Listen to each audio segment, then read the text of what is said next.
Hey up, welcome back. Today I'm just going to bring you a little bit of a Blu-ray update. I've only got a couple of titles, but I still wanted to make a video. Um, so anyway, there's some pretty cool titles, so I'm excited to do this. Starting off, we have Requiem for a Dream. I bought this a few weeks ago now at HMV, I think for about $7.99. This is a film that I've been wanting to see for a long time because I'm a big fan of these type of like psychological thrillers and dramas. Um, I actually watched this the day that I got it, and I was very impressed with it. I really like this film. It is a very unique film. I mean, it's not saying anything particularly groundbreaking, but the way it goes about saying what it is trying to say, I think it is very interesting. I mean, the film definitely has a very unique and distinct kind of visual style. There's a lot of strange editing choices, a lot of strange musical choices, and admittedly, it did take a little bit to get used to. The first act of the film, I was kind of sitting there like, what the hell is this? But I soon got used to it, and this is just a very interesting, fucking disturbing, and really well acted film.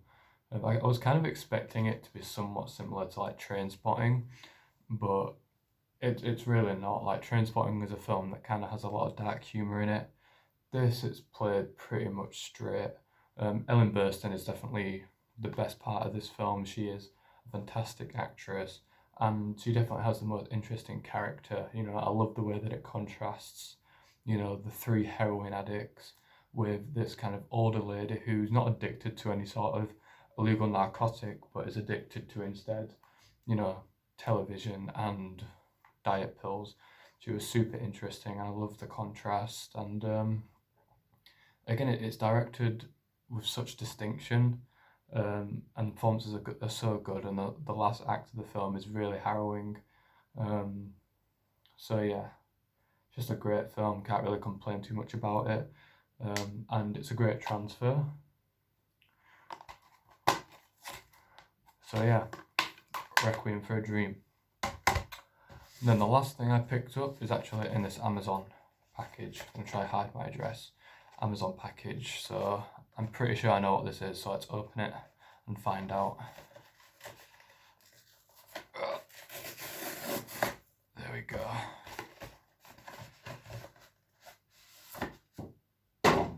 Here we have it. Zack Snyder's Justice League on Blu-ray. Came out today, pre-ordered it. So fucking happy to have this. I mean, there was a point where I thought this was never going to get released, so I'm really happy that it is. Yeah, I really enjoyed this film. I thought this was leagues above the 2017 version. The story, the characters, the acting, the cinematography, the action scenes are all so much better, and this is actually a really enjoyable experience now. Definitely one of the best films of the DCEU. It's really epic. It's probably one of Zack Snyder's most, over the top films. I mean, it's 4 hours long, for fuck's sake, but it's good. It's good. I don't think this was a film that was ever going to work well as a theatrical release. I mean, we all know how the 2017 version ended up, but even if Warner Brothers stayed with Snyder and just decided to edit this down to a more theatrical suited runtime, it still wouldn't have worked.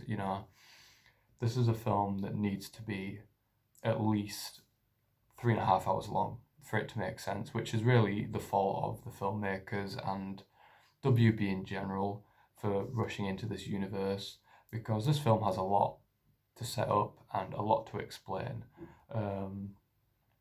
So yeah, this film still should have been better in my opinion. It was never gonna be as amazing as it should have been, but for what it is, it's a really fun, epic, and really well acted superhero film, which as a fan I was very happy with. It could have been edited down, maybe about 20 minutes. I wasn't a huge fan of like the 10-minute epilogue. There's a little bit too much slow motion.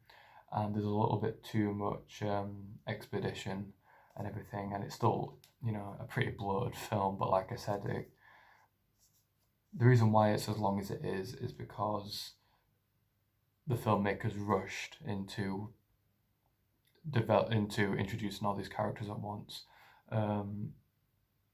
So for this film to work, it needs to be this length. So I think you better bear that in mind as both a positive and a negative. But yeah, I still enjoy it. So yeah, this is the Blu-ray. I was originally going to get the 4K Steelbook, but unfortunately it only had the 4K. It did not include a Blu-ray, which is why I didn't get it, because I don't currently have a 4K player. But I will probably pick it up on 4K at some point. But as of right now, I'm perfectly happy with this Blu-ray. So yeah, let's give it open. I'm not 100% sure how this is laid out. I know it's only got one special feature, and I'm pretty sure that it's in the same 4:3 aspect ratio as the streaming version. I'm not sure if it has the black and white version. There's 2 discs, so I feel like the black and white may be on one disc. I'm not 100% sure. I don't know why they would split this film up onto 2 discs, considering there's only one special feature. I mean, I know it's almost 4 hours, but I mean, your average disc has about 4 hours worth of material anyway, once you take into account special features, so I have no idea, but I'm excited to see what the quality looks like. I've watched this on Now TV or Sky Cinema, and the quality was fine, but no doubt it would look better on a disc. Advert for the Batman, of course.